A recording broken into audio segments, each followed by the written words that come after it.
Les fèves de cacao arrivent de 3 ports principaux en Europe. Il y a des stocks à Amsterdam, des stocks à Anvers et puis un stock au Havre.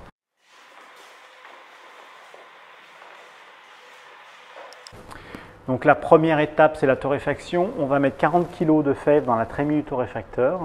Les fèves vont ensuite aller dans le tambour. Le tambour brasse les fèves et on a un brûleur à gaz dessous qui va chauffer les fèves. On monte aux alentours de 120, 130 degrés. Donc en fait, on sort les fèves, on regarde, on prend quelques fèves, un petit échantillon. Et puis à ce moment-là, on va juste ouvrir une fève et regarder si la cuisson est satisfaisante. Et si la cuisson est satisfaisante, on va pouvoir retirer l'ensemble des fèves du torréfacteur et les faire refroidir.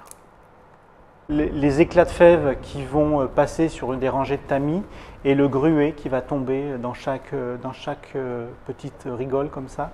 Et les peaux, elles, qui sont plus légères, vont être aspirées par ces becs d'aspiration qui se trouvent là. Dans le pétrin, on va mettre tous les ingrédients nécessaires à la fabrication du chocolat. Et on va mélanger tous ces ingrédients-là pour obtenir une pâte qui est un peu grossière au départ. Et on va la raffiner, cette pâte, à travers les cylindres de la broyeuse pour pouvoir obtenir un chocolat fin, lisse, comme on a l'habitude, comme on connaît.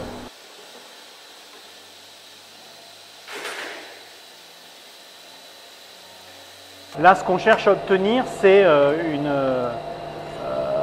une finesse adaptée, c'est-à-dire qu'on doit être en dessous de 20 microns, entre 15 et 20 microns. Et quand vous êtes au-dessus de cette taille de particules, vous avez la sensation très légère de grains sur le palais. Et donc, quand il m'arrive de goûter, c'est uniquement pour m'assurer que le réglage du broyage est bien fait et que la granulométrie est parfaite, quoi.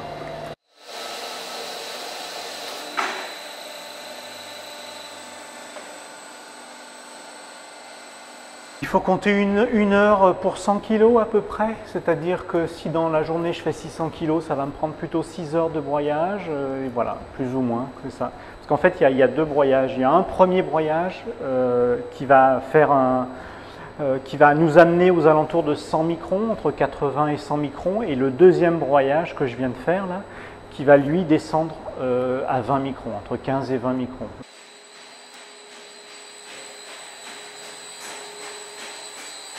Je vais continuer de remplir la conche que j'avais déjà commencé ce matin. Je travaille les fèves pour ce qu'elles sont, c'est-à-dire avec les qualités, les aspérités qu'il peut y avoir, et je ne fais pas d'assemblage. Mais moi, je leur donne un produit qui va être plutôt brut, qui va plutôt être identifié par le terroir d'où il vient, mais je ne leur amène pas quelque chose qui est déjà bien élevé, bien coiffé. Voilà. Donc je leur amène quelque chose qui est un peu brut, qui est peut-être à élever encore un peu, mais en tout cas je retranscris ce qu'on m'a donné de l'origine, d'où ça vient.